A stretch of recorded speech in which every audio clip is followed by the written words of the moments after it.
Third grade. Hey, it's Mrs. Whaley with our library story.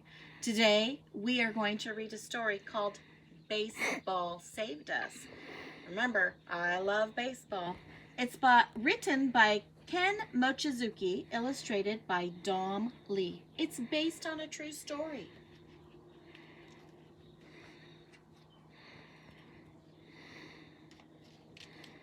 Okay, author's note.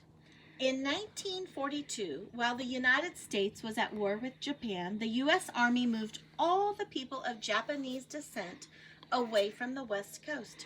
They were sent to internment camps in the middle of American deserts up until 1945. The reason the U.S. government said was because it could not tell who might be loyal to Japan. None of these immigrants from Japan or their children who were American citizens were ever proven to be dangerous to America during World War II. In 1988, the U.S. government admitted that what it did was wrong. One day, my dad looked out at the endless desert and decided then and there to build a baseball field. He said people needed something to do in camp. We weren't in a camp that was fun, like summer camp. Ours was in the middle of nowhere, and we were behind a barbed wire fence. Soldiers with guns made sure we stayed there, and the man in the tower saw everything we did, no matter where we were. As Dad began walking over the dry, cracked dirt, I asked him again why we were here. Because, he said, America is at war with Japan, and the government thinks that Japanese Americans can't be trusted. But it's wrong that we're in here. We're Americans too. Then he made a mark in the dirt and mumbled something about where the infield bases should be. Back in school before camp, I was shorter and smaller than the rest of the kids. I was always the last to be picked for any team when we played games. Then, a few months ago, it got even worse. The kids started to call me names, and nobody talked to me, even though I didn't do anything bad.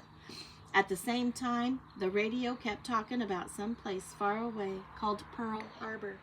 One day, Mom and Dad came to get me out of school. Mom cried a lot because we had to move out of our house real fast, throwing away a lot of our stuff. A bus took us to a place where we had to live in horse stalls. We stayed there for a while until we came here. This camp wasn't anything like home. It was so hot in the daytime and so cold at night. Dust storms came and got sand in everything, and nobody could see a thing. We sometimes got caught outside, standing in line to eat or to go to the bathroom. We had to use the bathroom with everybody else instead of one at a time like at home. We had to eat with everybody else too, but my big brother Teddy ate with his own friends. We lived with a lot of people in what were called barracks. The place was small and had no walls. Babies cried at night and kept us up. Back home, the older people were always busy working, but now all they did was stand or sit around. Once Dad asked Teddy to get him a cup of water. "Get it yourself," Teddy said. "What did you say?" Dad snapped back. The older men stood up and pointed at Teddy. "How dare you talk to your father like that?" one of them shouted. Teddy got up, kicked the crate he was sitting on, and walked away. I had never heard Teddy talk to Dad that way before. That's when Dad knew we needed baseball. We got shovels and started digging up the sagebrush in a big empty space near our barracks. The man in the tower watched us the whole time. Pretty soon, other grown-ups and their kids started to help. We didn't have anything we needed for baseball, but the grown-ups were pretty smart. They funneled water from irrigation ditches to flood what would become our baseball field. The water packed down the dust and made it hard. There weren't any trees, but they found wood to build the bleachers. Bats, balls, and gloves arrived in cloth sacks from friends back home. My mom and other moms took the covers off of mattresses and used them to make uniforms. They looked almost like the real thing. I tried to play, but I wasn't that good. Dad said I just had to try harder, but I did know that playing baseball here was a little easier than back home. Most of the time, the kids were the same size as me. All the time I practiced, the man in the tower watched. He probably saw the other kids giving me a bad time and thought that I was no good, so I tried to be better because he was looking. Soon there were baseball games all the time. Grown-ups played, and us kids did too. I played second base because my team said that was the easiest. Whenever I was at bat, the infield of the other team started joking around and moved in real close.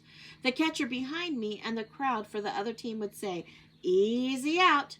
I usually grounded out. Sometimes I got a single.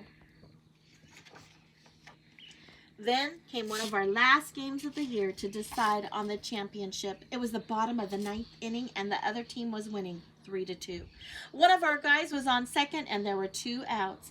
2 pitches, and I swung both times and missed. I could tell that our guy on second was begging me to at least get a base hit so somebody better could come up to bat. The crowd was getting loud. "You can do it! Strike out! No hitter! No hitter!" I glanced at the guardhouse behind the left field foul line and saw the man in the tower leaning on the rail with the blinding sun glinting off his sunglasses. He was always watching, always staring. It suddenly made me mad. I gripped the bat harder and took a couple of practice swings. I was going to hit the ball past the guardhouse even if it killed me. Everyone got quiet and the pitcher threw. I stepped into my swing and pulled the bat around hard. I'd never heard a crack like that before. The ball went even farther than I expected. Against the hot desert sun, I could see the ball high in the air as I ran to first base. The ball went over the head of the left fielder. I dashed around the bases, knowing for sure that I would get tagged out, but I didn't care, running as fast as I could to home plate. I didn't even realize that I had crossed it. Before I knew it, I was up in the air on the shoulders of my teammates. I looked up at the tower, and the man, with a grin on his face, gave me the thumbs up sign. But it wasn't as if everything were fixed. Things were bad again when we got home from camp after the war. Nobody talked to us on the street, and nobody talked to me at school either. Most of my friends from camp didn't come back here. I had to eat lunch by myself. Then baseball season came. I was the smallest guy again, but playing baseball in camp had made me a lot better. The other guys saw that I was a pretty good player. They started calling me Shorty, but they smiled when they said it. By the time the first game came around, I felt almost like part of the team. Everyone was laughing and horsing around on the bus. But as soon as we got out there, it hit me. Nobody on my team or the other team or even anybody in the crowd looked like me. When we walked out onto the field, my hands were shaking.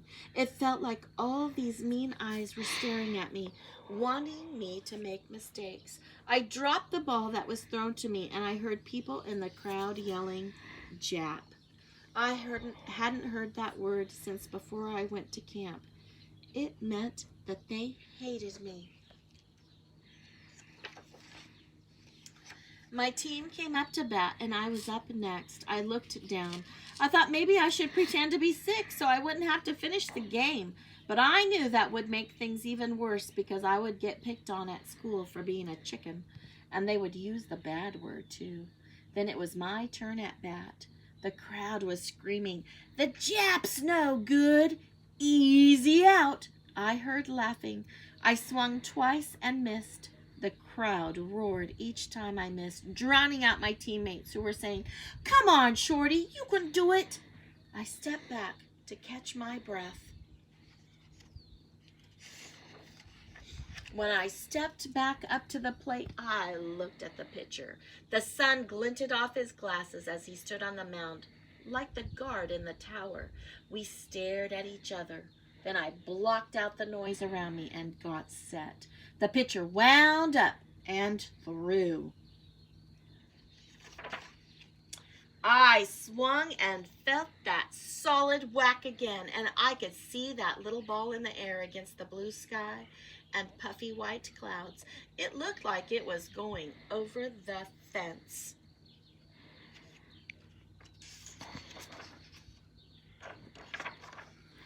I think it went over the fence. And that's the end of our story, third grade. I will see you next week.